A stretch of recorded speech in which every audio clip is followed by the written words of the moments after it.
Picture this. You're kneeling on the cold, rust-strewn floor of a stone hall, rough wool scratching your knees, breath fogging in the air. The only light comes from torches flickering against damp walls, their smoke mixing with the stench of sweat and old wine. You can taste fear on your tongue. All around you, armored men line the benches, lords, knights, their faces masked in shadow and contempt. At the far end, upon a carved oak chair, the local lord fixes you with eyes that feel colder than steel. You're stripped to your linen underclothes, your cloak and dignity left at the door. Tonight, humiliation is the entertainment, and you are the performance. But as the laughter begins to swell and the first command rings out, you realize this is no passing spectacle. This is the beginning of a ritual that will erase everything you thought untouchable. You may survive the night, but you will not leave as yourself. You were raised to believe that the medieval world was ruled by codes of chivalry, that knights and nobles valued honor above all, that even enemies deserved respect in defeat. Perhaps you thought punishment meant the stocks, a fine, a night in the dank village jail, embarrassing but survivable. But the reality is far more twisted. Medieval lords understood something modern power rarely dares admit. If you want to destroy a rival, you must not just defeat their body, you must break their spirit. And nothing shattered a man faster than stripping him, literally and symbolically, before his own people. Think public shaming is a modern invention? The medievals wrote the rules. Their rituals of exposure and sexual humiliation make today's scandals look like playground gossip. In some regions, a noble's defeat meant being paraded naked on horseback through his own lands, forced to recite confessions in front of jeering peasants. Imagine your enemies, neighbors, old rivals, former vassals, summoned to watch as your body and secrets are bared for the crowd. What would it take to survive that kind of night? And what does it do to a community that learns to laugh at another man's shame? But here's where it gets truly disturbing. These weren't acts of chaotic vengeance. This was a system, codified, ritualized, performed with a precision that still echoes in dusty legal rolls and letters from trembling witnesses. In the year 1314, after the failed rebellion of Roger Mortimer, historical records from the English royal court describe not just executions, but intricate ceremonies of staged humiliation. The rebels' closest men, stripped to their shirts and drawers, were paraded before the king's household, forced to kneel and confess, while the crowd hurled taunts and scraps of bread. Those who refused faced corrections so specific they read like instructions for theater, not justice. You might want to look away, but it's impossible. Because as the torches flare and the laughter grows cruel, you sense a boundary being crossed. The Lord doesn't simply punish your body, He reclaims your very personhood. Each act, each order to kneel, each forced gesture, each garment removed in front of 100 eyes is designed to invert the old hierarchy. You are no longer a noble. You are a living cautionary tale, a vessel for everyone's hidden fear that their own security is a fragile illusion. But how did medieval society arrive at a place where humiliation itself became a weapon? The roots run deep, into law, religion, and the raw survival logic of feudal power.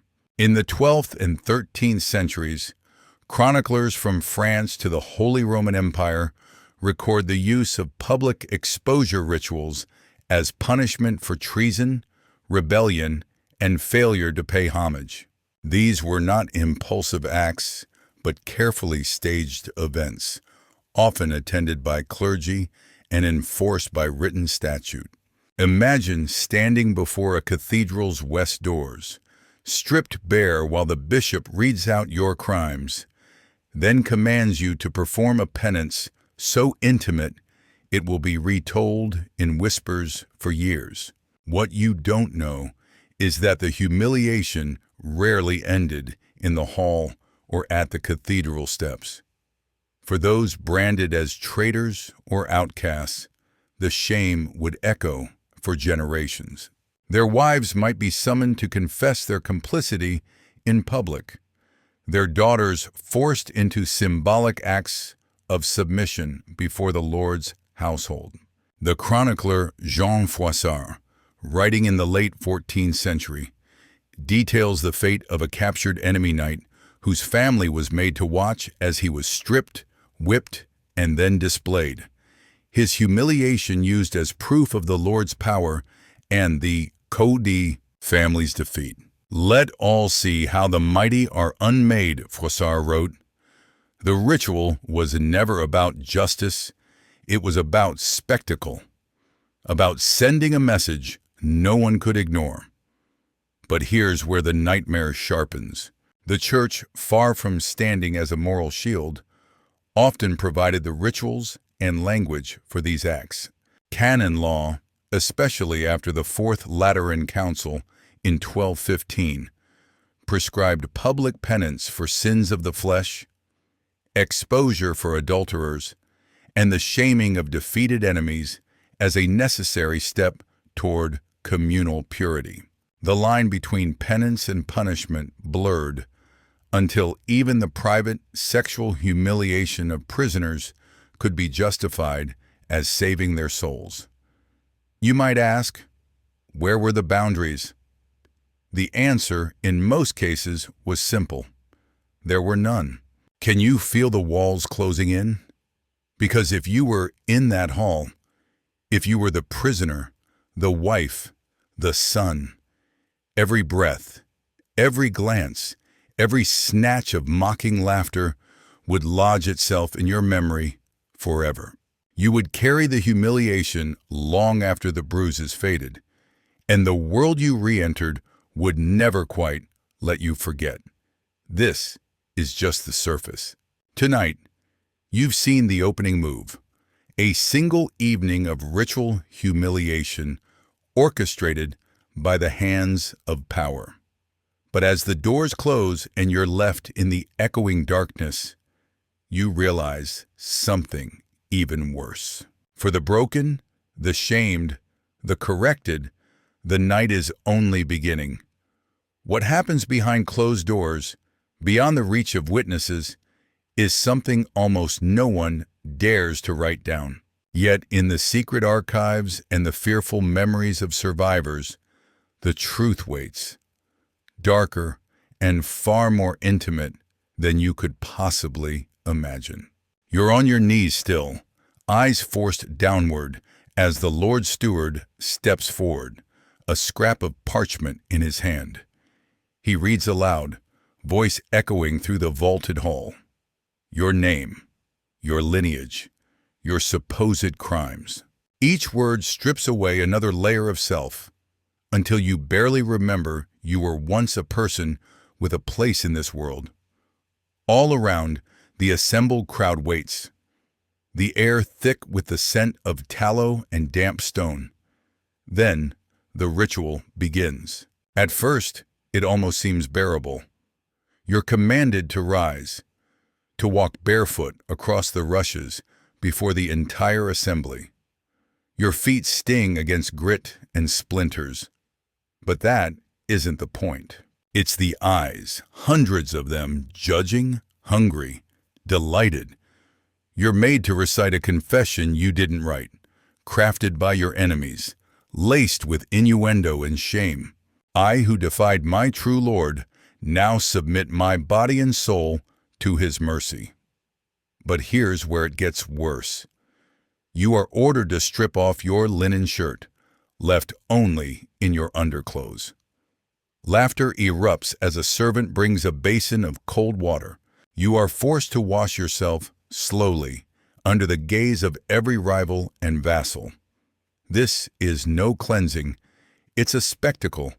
Each gesture is scripted, every motion designed to suggest filth that only humiliation can purify. But humiliation in this hall is just the beginning. In 1327, after the failed Despencer Rebellion, historical records from the royal court describe precisely such a scene in London. Rebels and their families were brought before the king's inner circle, commanded to undress to their shifts, then parade in mock processions, sometimes chained, sometimes forced to kneel, and kiss the feet of those who had once been their equals. Documents from the Clerk of Parliament detail corrections of the body and soul, and the order to expose all flesh but that which decency commands be hid, a formula meant not to protect, but to heighten the sting. You can feel your cheeks burning, not from cold, but from the heat of watching faces, the sneers of those who once came to you for favor. A steward's voice rings out, "Let all present witness the humbling of pride." You're made to hold a wooden staff across your shoulders, head bowed. One by one, former allies are called to mock your defeat, each given a chance to speak a word of truth about your supposed betrayals. Their words cut deeper than any sword. Some recall debts unpaid, others invent stories of lust, greed, or cowardice. Stories that stick because there is no one left to defend you. The crowd roars, intoxicated by the power to judge. But here's what you don't see yet. For the Lord, this is not about punishment. It's about spectacle and about warning everyone in this room what it costs to stand against him. A clerk reads from the Labor Niger, the great black book of the English royal household. In 1475, at the court of Edward IV, similar rituals are described. Defeated enemies made to kneel in public, stripped of belts and spurs, ancient symbols of knighthood, while chaste dames and virgins were summoned to witness their disgrace. Even the women of the household become participants in your humiliation, their presence a silent reminder that your shame is now communal property. And it doesn't end there. You're forced to stand, eyes forward, as the Lord dictates a confession of carnal sins, real or invented, meant to suggest not only treason, but a loss of control over your own body. Suddenly, the line between justice and performance disappears. You feel it in the laughter, in the faces of young squires, too inexperienced to understand what this is doing to you, in the jostling of servants eager to show their loyalty by sneering at your weakness. One vassal, emboldened, calls out a ribald verse that sets the hall roaring. The ritual is contagious. Even the priest, appointed to witness your penance, turns away with a smile as the humiliation deepens. But the machinery of shame has more gears to grind. In certain lordly households, the punishment doesn't stop at confession. Legal documents from the court of the Duke of Burgundy in the 15th century describe defeated nobles forced into penitential processions. You are led, barefoot, half naked, a rope about your neck, through the castle corridors, out into the courtyard, where the entire village gathers to watch. Peasants and children who once touched their caps in your presence now point and laugh. Let all see how the mighty fall, the Lord proclaims. The message is unmistakable. Your humiliation is not private, nor even limited to your own class. It's a festival, a drama that feeds the unity of the victorious and cements the power of those who rule. But here's where the humiliation sharpens to cruelty. For certain crimes, real or invented, the Lord can demand a ritual of reconciliation.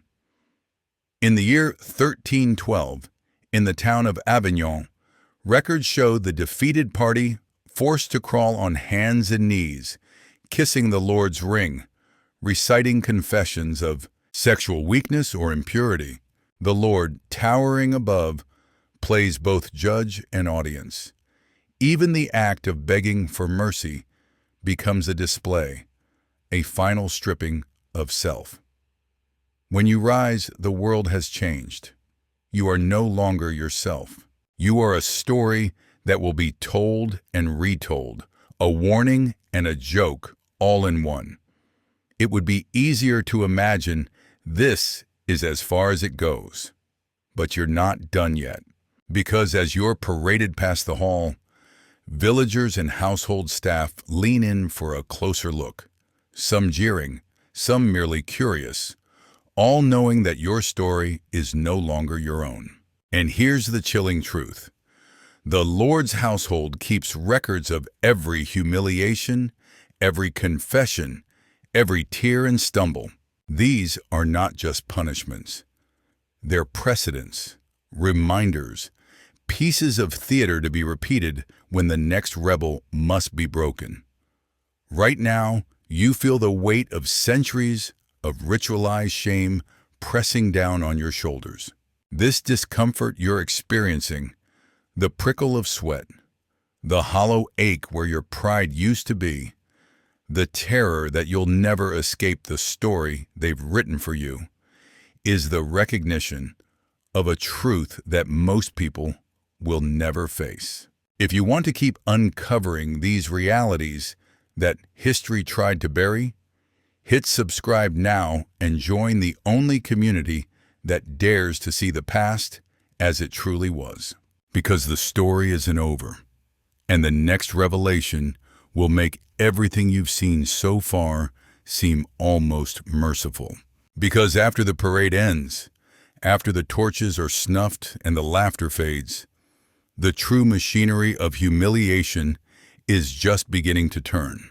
What happens when shame is codified by law, blessed by the church, and used as a tool not just for discipline, but for domination? The worst is yet to come. You're led from the echoing great hall into the chill of the courtyard, night air biting at your exposed skin. Every step feels heavier than the last, as if the stone beneath your bare feet is absorbing your dignity. The humiliation isn't over, not by a long shot. Now it transforms into something colder, something permanent. You sense it in the way the steward reads your fate, voice unwavering, announcing that your shame is not just a spectacle, but a record, a legal fact inscribed into the memory of the land. And as you shiver beneath the watchful eyes of villagers, you realize what you endure tonight will follow you, sealed by the laws of men and the judgment of God. But here's where the machinery of power reveals its true shape. This isn't random cruelty. It's systematic, woven into the very code of the medieval world. Throughout the 14th and 15th centuries, the statutes of France, England, and the Holy Roman Empire all contained provisions for public penance, ritualized undressing, and forced confessions, especially for those who challenged their lord's authority. The infamous jus primae noctis, the supposed right of the Lord to claim a new bride on her wedding night, may have been rare in reality, but its terror was real enough. It was whispered as a threat, a tool for psychological domination. The ritual of undressing, forced not only upon defeated rivals, but upon their wives or daughters, appears in legal rolls and chroniclers' accounts. A punishment for disobedience, a demonstration of ownership that left no doubt as to who held power. The laws made no secret of their intent. In the Siete Partidas, Alfonso X of Castile wrote of the necessity for public penance to cleanse the stain of rebellion, punishments that, in practice, blurred the lines between spiritual correction and personal annihilation. In 1399, after the defeat of Richard II in England, the chronicler Adam of Usk recorded how those of the former king's party were made to strip, to march barefoot through the streets, singing confessions, their garments cut to expose their shame. Even highborn prisoners were not spared. The spectacle was the point. By reducing the mighty to trembling figures before the crowd, the victors rewrote the rules of inheritance and legitimacy. Power was not transferred. It was torn, piece by piece, from the broken bodies of the humiliated.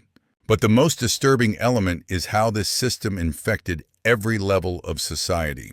You see it in the castle records of Burgundy, where the duke's clerks noted every act of penitential parade. A defeated knight might be forced to carry a wooden phallus through the streets, a grotesque parody meant to signify lost masculinity. Others endured symbolic acts, forced to wear women's clothes or to ride backwards on a donkey, their hands bound as the crowd jeered and threw offal. The humiliations weren't random. They were choreographed to strike at the core of personal and family identity. It doesn't stop at public shame. The ritual sometimes continues in private, behind closed doors, where the defeated are forced into confessions, written, signed, and witnessed, describing not only their political crimes, but imagined sins of the flesh. The records of the Parliament of Paris, dated 1431, reveal forced confessions of sexual deviance extracted from political prisoners as proof of their unfitness to rule. These documents were archived, circulated among the powerful, and sometimes read aloud at later assemblies. Imagine knowing that every word you spoke in desperation would be used to keep you silent for life. But here's where it gets even more twisted. The humiliation is never only about you. The law allows, and sometimes demands, that your family share your punishment.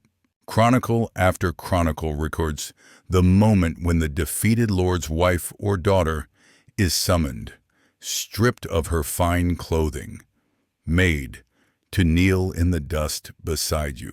In 1315, after the failed rebellion of Louis XI's barons, the chronicler Geoffrey of Paris describes the parade of the defeated, in which wives and daughters were marched before the village, veils torn away, hair unbound, and forced to join their husbands in public penance. The message was unmistakable.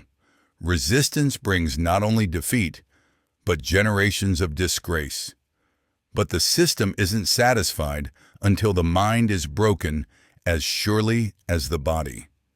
The psychology of humiliation becomes the final weapon. You're not just shamed, you're taught to internalize it. Every element is designed for maximum destruction. The ritual undressing, the forced recitations, the laughter of old enemies, the presence of those you once protected. By the time the ordeal ends, you look for a corner to hide your face, but there is no escape. The chronicler Froissart writes of a young knight who, after suffering public exposure, spoke no word for a year and was seen only at night, wandering in rags, unable to bear the gaze of his own household. This is the aftermath most never witness, a legacy of humiliation that festers long after the crowd disperses. But here's the next thing no one tells you. These rituals didn't just destroy individuals. They reshaped entire societies. The legal records of the City of London in 1352 detail the shame processions of rebel guild leaders, forced to walk naked around the marketplace, carrying placards that declared their crimes. Some never returned home, too broken to face their families. Others became cautionary tales, their lineages forever stained. The written confessions, the memory of exposure, the laughter of the crowd, these became part of the unwritten law of power. They ensured that the next challenger would hesitate, that the next rival would remember not only the risk of death, but the certainty of living shame. But the worst is still to come. Because as you are left, trembling in the darkness after your ordeal, a new realization dawns. This was never just about revenge or discipline. It was about changing who you are, right down to the marrow. And in a world where memory is power, the scars of ritual humiliation become the most enduring form of control. You might think you've survived the worst, but medieval power was never satisfied with simple obedience. What happens when the church itself joins in? When the machinery of shame is sanctified and confession is no longer just public, but eternal? You're about to discover how even the soul could be broken, one humiliation at a time. You think the ordeal must finally be ending. The crowd disperses, the laughter fades, and for a brief moment, you almost believe that the worst is behind you. But then you hear the bells, the sharp, insistent clang of iron striking iron, summoning not just villagers, but priests, monks, the whole machinery of salvation. Because in the medieval world, humiliation is not complete until your soul is laid bare. Now, the church steps forward, ready to sanctify your shame. You're escorted, still barefoot, still stripped of dignity, into the echoing nave of the village church. The scent of incense mixes with sweat and fear. Here, under the eyes of saints painted on crumbling walls, your humiliation becomes a public act of penance. The priest, draped in gold and scarlet, stands over you with a ledger. He reads from canon law. For crimes of rebellion, impurity, or pride, the only cure is public confession, body and soul. The parish is summoned to witness. No whisper is private, no secret safe. But here's where it becomes institutional horror.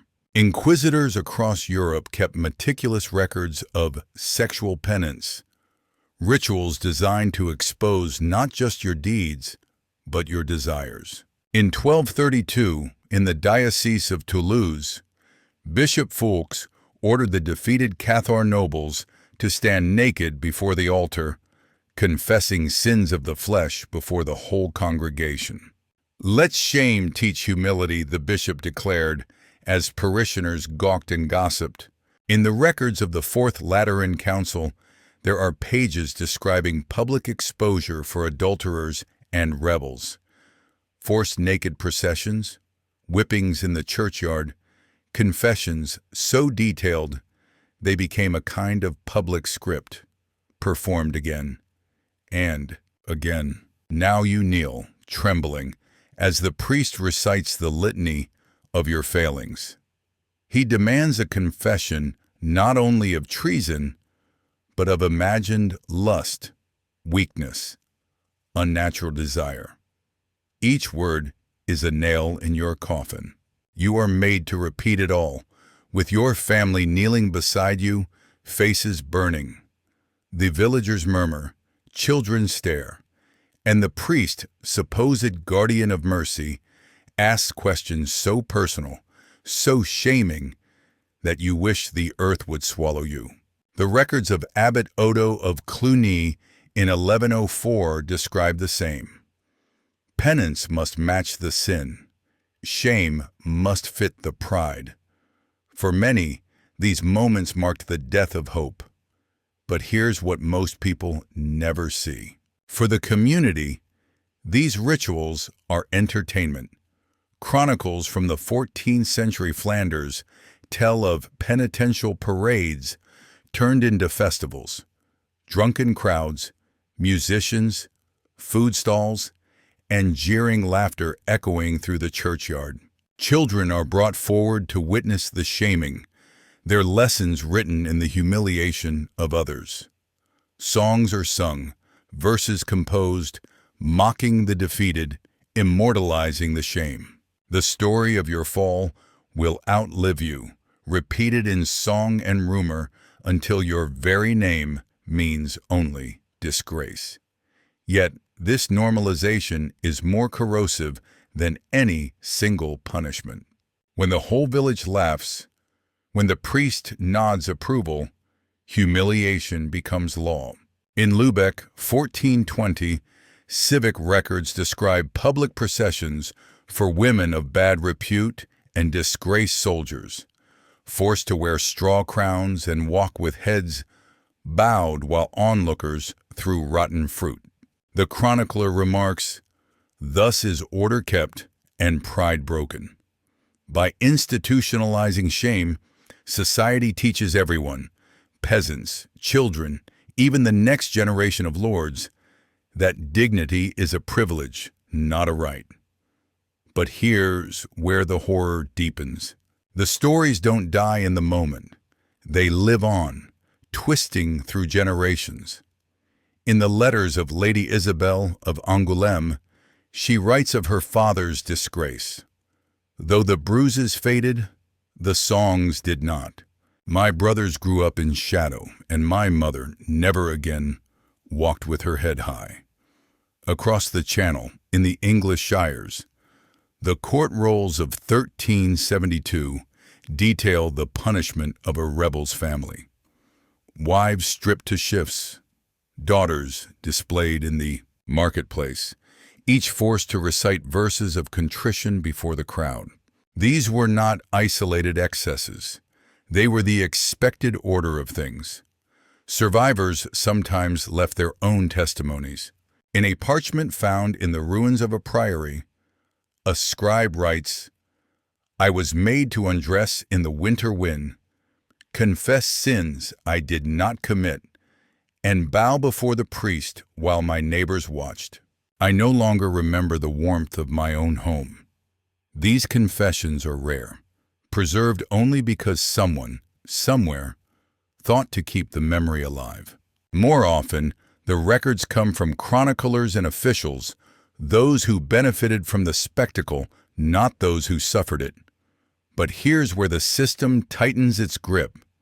The church, the court, and the community become a single, unbreakable chain. Each institution confirms the other's authority. The abbot's sermon echoes the Lord's decree. The laughter in the street echoes the priest's questions. When shame becomes tradition, it can't be escaped, only inherited. And yet, for all the spectacle and cruelty, the true purpose is always the same: to create a lesson that lasts, not just for you, but for everyone who witnesses, everyone who hears the story. The humiliation is not an accident. It is the central ritual of power.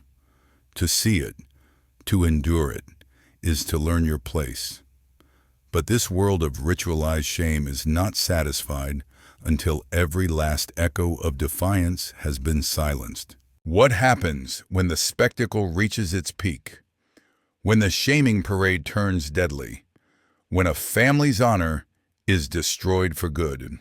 You're about to step into the final, most chilling act of medieval humiliation, a place where even death brings no relief, and the story is never truly finished. You're awakened before dawn by rough hands and the clatter of iron keys. The air is bitter, stinking of straw and cold sweat, your body stiff from a night spent on bare stone. This is the day of the shaming parade, the climax of your defeat. As you rise, you catch your reflection in a bowl of water, eyes hollow, cheeks raw from salt tears. There's no time for dignity. You're ordered to dress, not in your own clothes, but in a patched, ill-fitting tunic marked with the Lord's colors, a walking signal of your subjugation. You're led through winding corridors to the outer gate, where the household staff has already assembled. The sun has not yet crested the trees, but the village is awake. News of your humiliation has traveled faster than any messenger. Children gather, their eyes wide with the thrill of danger. The bailiff calls your name, and you're marched into the street, barefoot, hands bound with coarse rope. A bell clangs, a signal that today's entertainment is about to begin. Here's where the ritual shifts from private to public theater. The villagers are ready. Some whisper, some jeer, others simply stare. You're forced to walk the length of the main road, through mud and animal filth, each step marked by a shower of rotten vegetables, clods of earth, and mocking shouts. But it isn't the pain or the stench that cuts deepest. It's the laughter, the delighted cries of those who once called you Lord, neighbor, protector. The legal records from the court of Louis I in 15th century France detail these processions in chilling clarity. Let the defeated be displayed before all, so that his shame shall teach others humility. There is no anonymity. Your humiliation is meant to be remembered. But the worst is still to come. You're led to the village square, a place you once crossed with pride. Here, a scaffold has been erected. You're ordered to mount the steps, where the steward recites your offenses: rebellion, arrogance, sins against the flesh. Your voice is demanded. You must confess each crime in front of the crowd. And then, the symbolic acts begin. A wooden staff is placed in your hand, and you're made to enact the loss of your sword. You're forced to kneel, to bow your head, to beg forgiveness not just from your Lord, but from the lowest of the village. Every movement is witnessed, every word becomes part of the new legend, how the mighty were made to crawl. This is not the end. The bailiff calls for your family. Your wife, dressed in a coarse shift, is brought forward. She must kneel beside you, her hair unbound, her head bare to the crowd. The records of the English court in 1372 detail such scenes. Wives and daughters forced to share the humiliation, kneeling in the marketplace, reciting prayers for mercy. The pain in your wife's eyes is worse than any blow. The crowd is merciless. Songs are sung, dirty rhymes composed on the spot. Even the children join in. You realize your shame will be passed down, told and retold until your family's name is synonymous with disgrace. But here's where the cruelty finds its sharpest edge. The law is clear. You must not only confess, you must perform a symbolic act of submission. In the Burgundian territories, defeated nobles were made to ride a donkey backwards around the square, hands tied, a mock crown of straw set upon their heads. In other places, you might be ordered to don women's clothing or to dance for the crowd, each act calculated to erase the last trace of your old self. The chronicler Jean de Wavrin writes of one such humiliation in 1453. He was made to crawl in the dust before his conqueror, and the laughter of the crowd drowned out his weeping. You sense the world closing in, each ritual a tightening circle.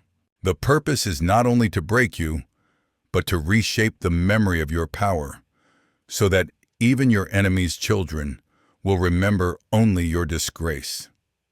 The community watches closely, hungry for every detail. Legal scribes record the events for the Lord's archives. Priests note your confessions for future sermons. The spectacle becomes history, and history becomes a weapon, forever ready to be turned against you or your kin. Yet the humiliation doesn't end with the parade. After you are released, battered, and silent, you discover the invisible scars.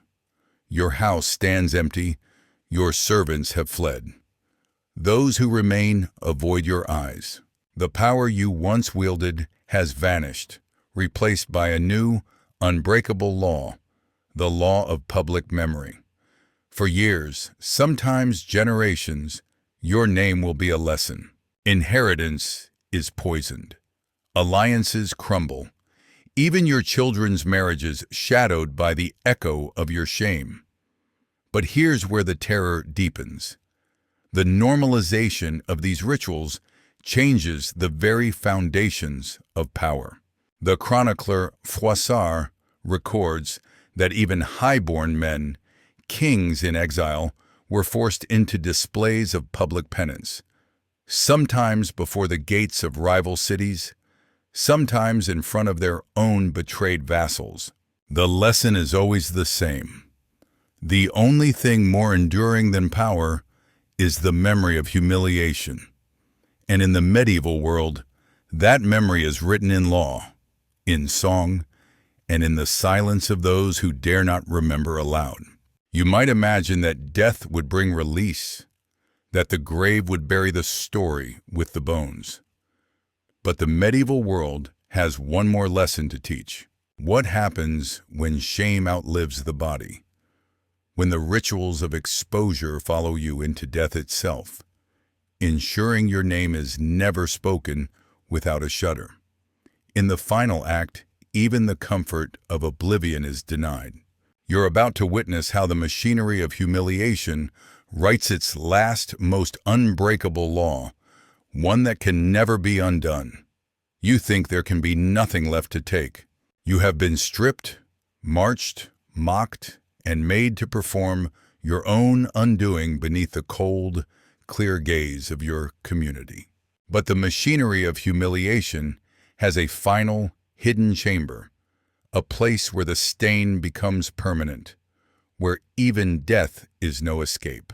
Picture this. You have survived the shaming parade, your voice forever altered by confessions you never meant, your body marked by rituals no one will let you forget. Yet as you retreat to the dim solitude of your ruined home, a new decree is delivered. The Lord, not content with your living disgrace, issues a command for your burial. You are not to be interred in the family tomb or beneath the church's sacred ground. Instead, your grave is dug at the edge of the village, far from the protection of stone and prayer, unblessed, unmarked, an eternal signpost of your failure. The act is both spectacle and warning. Neighbors are summoned to witness as your body, wrapped in nothing but a coarse shroud, is dragged through the streets you once ruled. The priest reads aloud the sentence. Let him be cast out, his name erased, his memory shunned. No bell is rung for your soul. No eulogy is spoken. In the chronicles of 14th century Mainz, such burials are described in chilling detail. Those cast out by the Lord's justice shall find no peace, neither in life nor in the afterlife. Let their shame stand as boundary between the righteous and the fallen. But here's where the horror becomes generational. The law requires your heirs to pay for the privilege of redemption, heavy fines, forced penance, even the forfeiture of ancestral lands. And yet, the stain persists. In the village, the place where you are buried is whispered about, children warned to keep away. Your descendants, no matter how virtuous, are marked as the children of disgrace. Legal rolls from Burgundy record. Entire lineages disinherited, their coats of arms defaced, their family names omitted from parish records. The humiliation once enacted cannot be erased. You might imagine this is only the fate of the great, the proud, the rebels. But the logic of ritualized shame trickles downward. Peasants accused of theft, women accused of carnal sins, even children marked as bastards. None are spared when the machinery of humiliation is in motion. The community learns to draw its boundaries with public suffering, to bind itself together through the spectacle of another's ruin. It is not just the Lord's power that is maintained, but the fragile security of everyone else, built on the certainty that shame can always find a new victim. In the centuries that follow, these stories become their own kind of scripture. Chroniclers write them down not to inspire pity, but to instruct and warn. The priest quotes your humiliation from the pulpit. The village storyteller adds flourishes to your downfall. The laws of inheritance are shaped around your disgrace. Even the landscape itself changes. Fields renamed, stones carved with new arms. The history of your defeat rising from the ground, as if to declare that humiliation is the most enduring kind of power. And yet, beneath the surface, something lingers. For every survivor broken in the public square, there is a family that remembers, quietly, bitterly, sometimes with a determination that refuses to die. In hidden letters and secret prayers, a different story survives. The memory of injustice, the quiet anger that waits for the next opportunity, the knowledge that no humiliation can be total so long as even a single witness remembers what was done.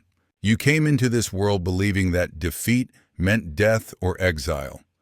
Now you understand that in medieval power, it is humiliation, ritualized, systematic, passed down like a curse, that truly breaks a lineage.